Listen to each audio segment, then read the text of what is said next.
¿Qué tal? ¿Cómo estamos? Espero que muy bien. Vamos a estar viendo aquí en este temario el Poder Judicial para opositores, ¿vale? Es para el auxiliar administrativo de la Administración General del Estado, son del 2021, pero ha variado poco, ¿vale? Vamos a empezar por el tema 4, porque en verdad es lo único que me han dejado en cuanto a apuntes, así que vamos a empezar por ahí.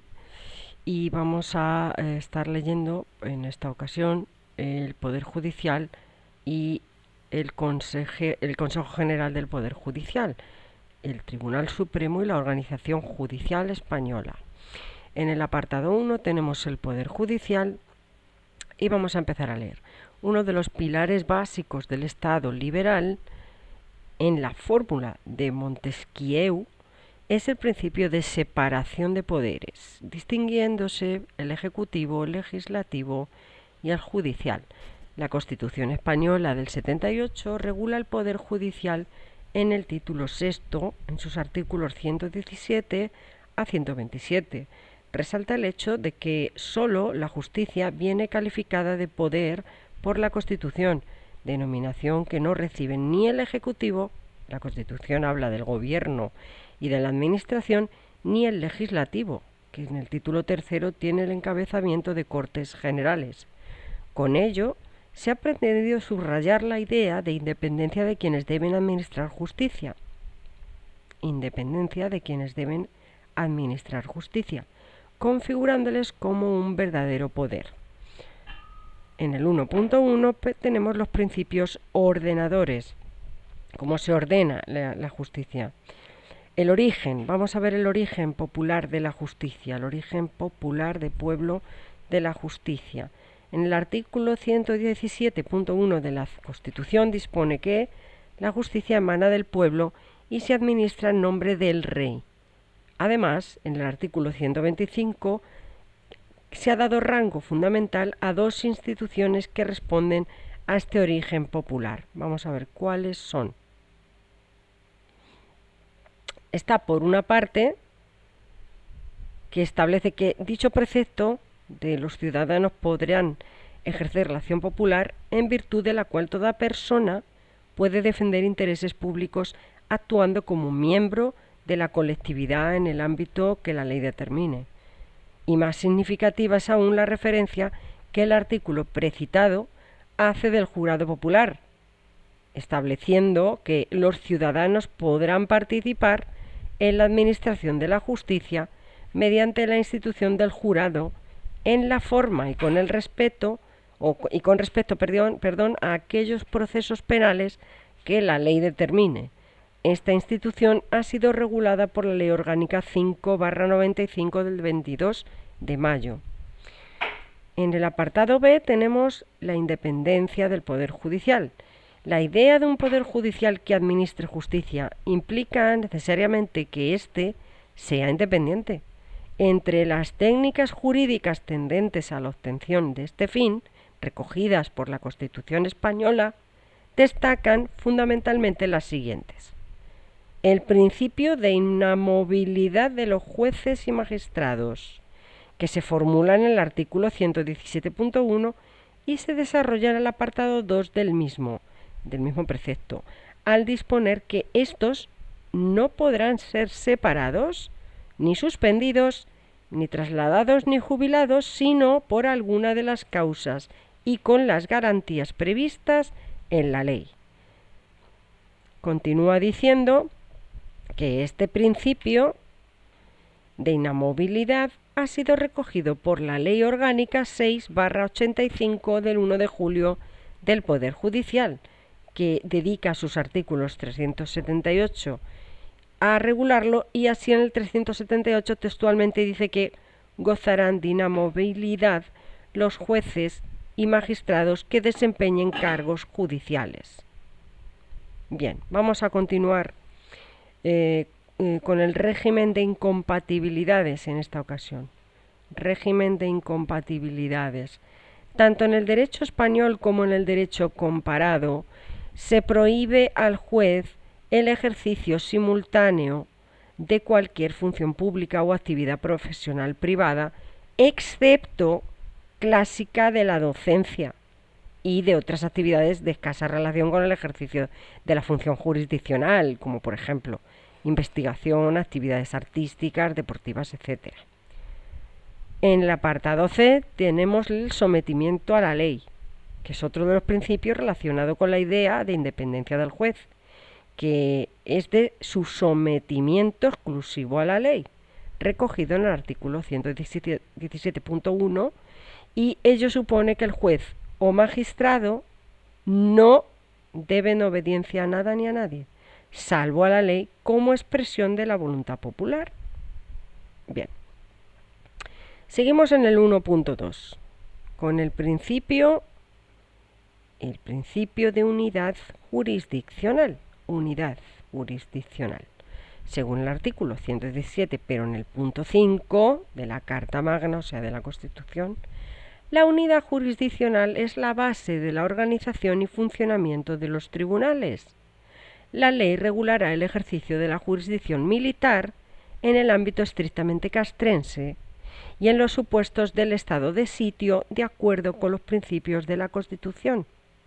La idea de monopolio jurisdiccional, encarnado en los órganos del Poder Judicial, se refuerza en el artículo 117.3 de la Constitución al señalar que el ejercicio de la potestad jurisdiccional en todo tipo de procesos, juzgando y haciendo ejecutar lo juzgado, corresponde exclusivamente a los juzgados y tribunales determinados por las leyes, según las normas de competencia y procedimiento que los mismos establezcan.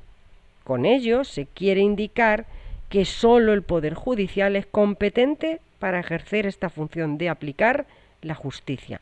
No obstante, existen ciertas matizaciones sobre lo anterior, pues determinadas instituciones previstas constitucionalmente ejercen funciones jurisdiccionales sin estar integradas técnicamente en el Poder Judicial, y ellas son, en primer lugar, por el reconocimiento a la jurisdicción militar en el ámbito estrictamente castrense y en los supuestos de estado de sitio.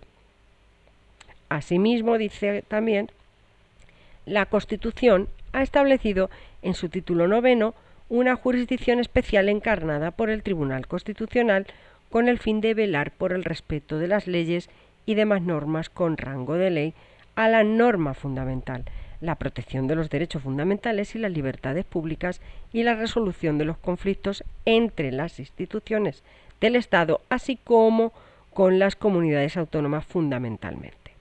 Y en tercer lugar, por el ejercicio de la función de enjuiciamiento por parte del Tribunal de Cuentas, regulado en el artículo 136 de la Constitución, al que corresponde enjuiciar los supuestos de la denominada responsabilidad contable y cuya naturaleza jurisdiccional ha sido avalada por el Tribunal Constitucional.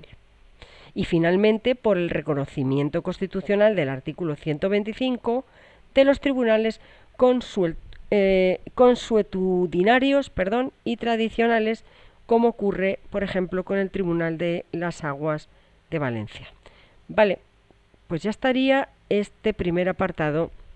Bueno, no estaría, en realidad sigue aquí, que en relación con el Poder Judicial ha de indicarse que la idea de unidad jurisdiccional recogida en el artículo 117 de la Constitución se manifiesta a su vez en cuanto a su organización y funcionamiento en varios ámbitos. Vamos a ver esos varios ámbitos cuáles son.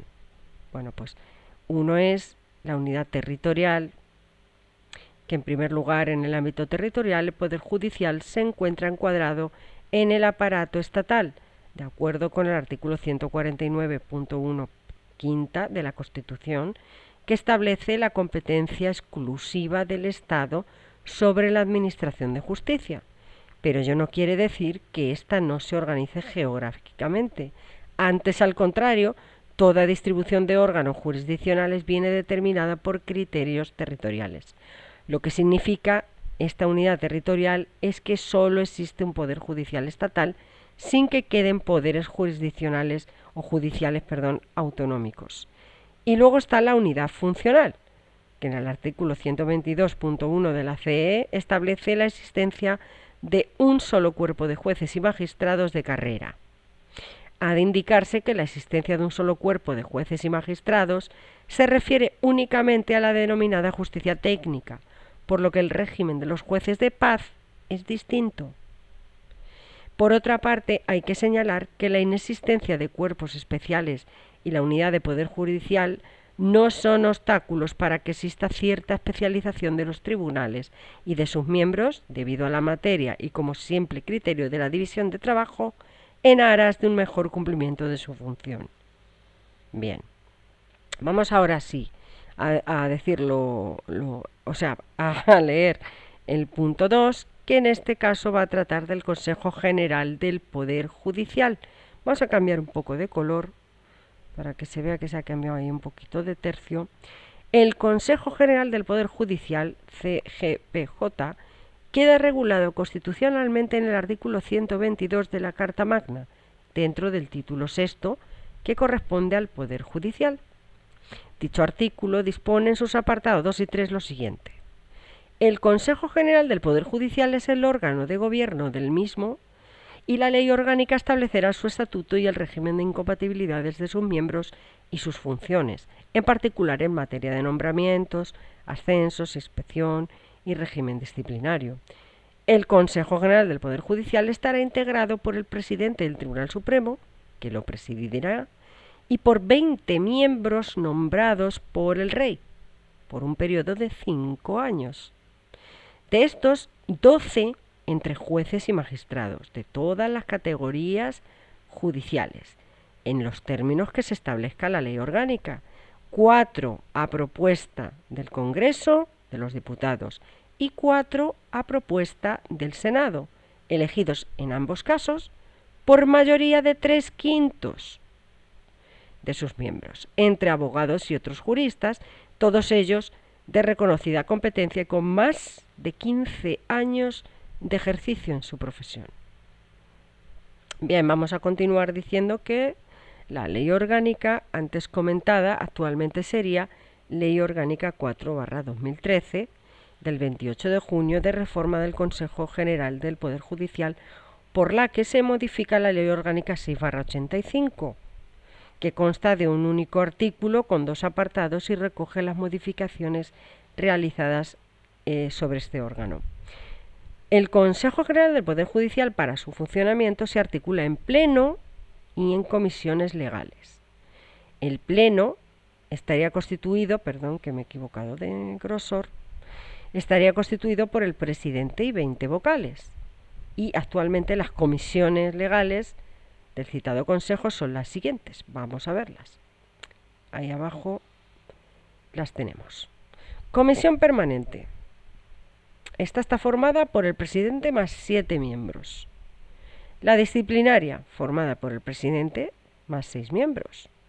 La de asuntos económicos, formada por presidente y 2 miembros. Y la de igualdad, presidente y 2 miembros. Nótese que estas dos últimas, tanto la de económicos como de igualdad, son presidente y 2 miembros. Es esto donde tenemos que hacer la distinción, permanente y disciplinaria, que son presidente y 7 miembros en la permanente, y disciplinaria, presidente y 6 miembros. ¿Vale? Aquí tenemos un esquema, por si queréis darle un pantallazo, para tener un poco más ordenado este tema. ¿Vale? Bien, para finalizar el epígrafe, a continuación se exponen las funciones que corresponden a este órgano con arreglo al artículo 560 de la Ley Orgánica 685, modificada en el 2018.